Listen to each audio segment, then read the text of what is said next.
Hallo, ik ben Catherine, ik ben 26 jaar oud en ik woon in Delft. Maar ik kom uit, ehm,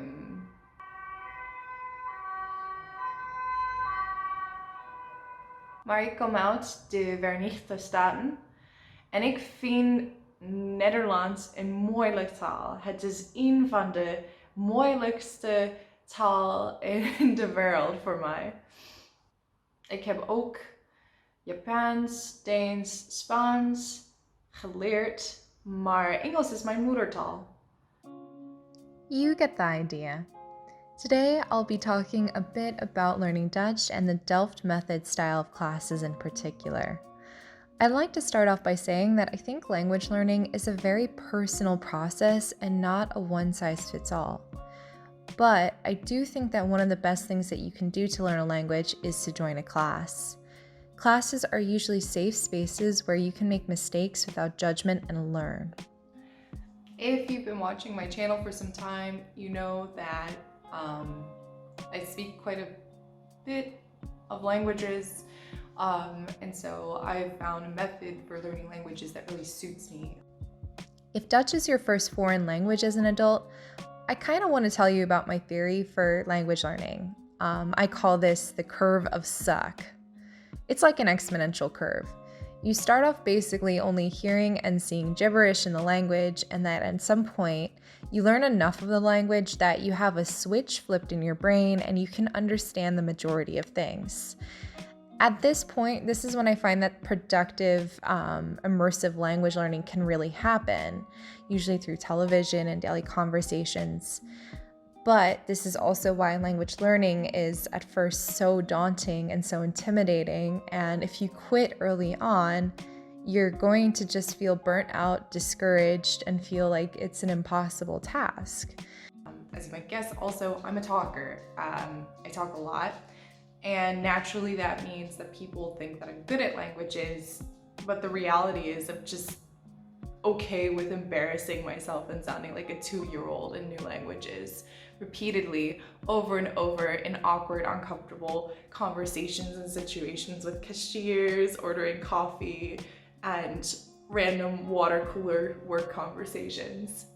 Until you get that baseline of vocabulary and verb tenses really up and going on command, you're going to feel really shitty, really terrible about learning this language, especially when you live in the country in particular and are exposed to all these situations where people are judging you or people are giving you crap for having an accent. So that's precisely what you need to do to get better at a language, is you just need to use it. But one of the big barriers to using a language like Danish or Dutch is that the pronunciation and the grammar is so intimidating and parallel to each other. And having learned Danish, I can honestly say Dutch mirrors grammatically a lot of the strange, funky things with Danish that I found confusing as an English speaker. For example, one of the sentences that my friend Karen told me she has trouble with is Hebzenin. Hebzenin means that you take pleasure in something, you take sin in something. It means that basically you'd like to do something. And it correlates very well, I think, with the Danish har lyst til. But we don't say, would you have pleasure in coming over this weekend in English? We just say, like, would you like to come over? It's very simple, but in both of these languages, you have these very colloquial ways of saying that in a very Dutch or Danish context. So as a foreign speaker, you're trying to navigate this literal translation and then this feeling translation of the context of the sentence. And so it can be quite challenging to try and change your brain to learn this language and these different contexts for these idioms, essentially. So I took night classes for 6 months and I barely learned any Dutch.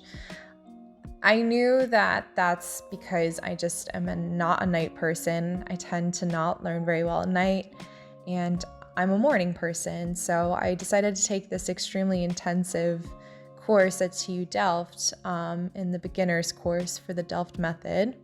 And in 2 weeks, you go from level 0 to A2. So I had 2 hours of classes per day, and then studying for each class was anywhere from 4 to 5 hours. And while it was really intense and stressful to do this course, which also happened to align with my studio finals, I also went from basically not being able to converse at all in Dutch to being able to navigate most daily conversations and actually respond. So I'm also able now to understand a lot of regular Dutch television.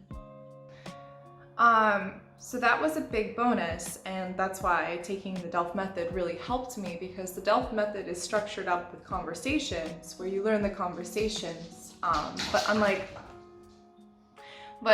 other conversation classes that I've had, it actually focuses on everyday situations that you, as a newcomer in the Netherlands, will experience and face.